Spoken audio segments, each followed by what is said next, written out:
ഒരു ചെറിയ സംരംഭം തുടങ്ങാൻ ആദ്യം എന്താണ് വേണ്ടത്?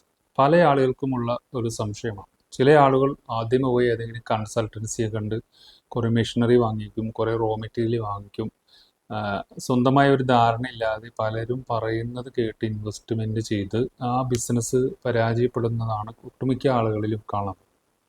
നമുക്കൊരു ബിസിനസ് ചെയ്യാൻ താല്പര്യമുണ്ടെങ്കിൽ ഏറ്റവും ആദ്യം ചെയ്യേണ്ടത് നമുക്ക് മനസ്സിൽ എനിക്കൊരു ബിസിനസ് ചെയ്യണം എന്നുള്ള ഒരു ദൃഢനിശ്ചയം എടുക്കുക എന്നുള്ളതാണ്.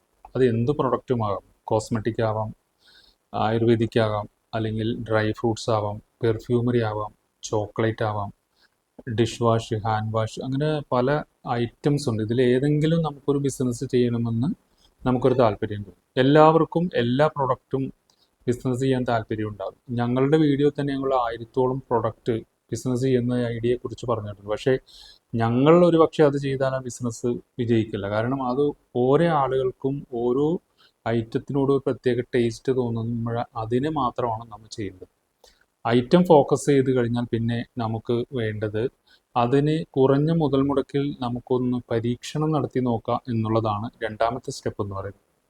ഇന്നത്തെ സാഹചര്യത്തിൽ അത് വളരെയധികമായ സാഹചര്യങ്ങളുണ്ട്. കാരണം ഇന്ന് ഒരുപാട് ആളുകൾ ഹോൾസെയിലായിട്ട് മെറ്റീരിയൽ, ഞാൻ നേരത്തെ പറഞ്ഞ ഐറ്റംസ്, മെറ്റീരിയലുകൾ ഹോൾസെയിലായിട്ട് വിൽക്കുന്നുണ്ട്. അവരിൽ നിന്ന് കുറച്ച് മാത്രം വാങ്ങി നമ്മളുടേതായ പാക്കിങ്ങിൽ, നമ്മളുടേതായ ബ്രാൻഡ് നെയിമിൽ, നമ്മളുടേതായ ഡിസൈനിൽ ഒന്ന് ചെയ്ത് നോക്കാം എന്നുള്ളതാണ്. ഇപ്പോഴത്തെ സാഹചര്യത്തിൽ അതിന് വളരെയധികം സാധ്യതയുണ്ട്.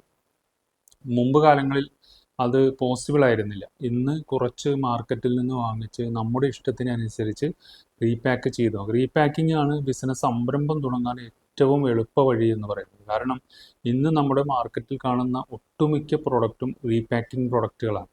അതുകൊണ്ട് തന്നെ അതിന് സാധ്യത കൂടുതലാണ്. ഈ പ്രൊഡക്റ്റ് വാങ്ങിച്ച് നമ്മൾ ചെറുതായിട്ട് ബോട്ടിലുകളോ കണ്ടെയ്നറുകളോ പൗച്ചുകളോ വാങ്ങിക്കുക. അതിൽ നമുക്ക് സ്വന്തമായി ഡിസൈൻ ചെയ്യാം. ഇപ്പോൾ AI ടെക്നോളജി ഉപയോഗിച്ച് നമുക്ക് സ്വന്തമായി തന്നെ ഡിസൈൻ ചെയ്ത് നമുക്കൊരു പ്രൊഡക്റ്റ് ആദ്യം നമ്മുടെ വാട്സാപ്പ് ഗ്രൂപ്പുകളിലെല്ലാം നമ്മളൊന്ന് ഷെയർ ചെയ്ത് നോക്കാം. അതിൽ നിന്ന് പതുക്കെ ബിസിനസ് വരുന്നതനുസരിച്ച് മാത്രം നമുക്ക് അടുത്ത സ്റ്റെപ്പിലേക്ക് പോവാം. അതിന് നമുക്ക് FSI രജിസ്ട്രേഷൻ, മറ്റ് മാനുഫാക്ചറിംഗ് ലൈസൻസ് എല്ലാം ഇന്ന് വളരെ എളുപ്പമാണ്. പക്ഷെ അത് സെക്കൻഡ് സ്റ്റേജിൽ മാത്രം. ആദ്യം നമുക്കൊരു ബിസിനസ് ചെറുതായിട്ട് ചെയ്തു നോക്കാനുള്ള ഐഡിയ ആണ് ഞങ്ങളുടെ എല്ലാ വീഡിയോയിലും പറയുന്നത്. അതൊന്ന് ശ്രമിച്ചു നോക്കാം. നന്ദി, നമസ്കാരം.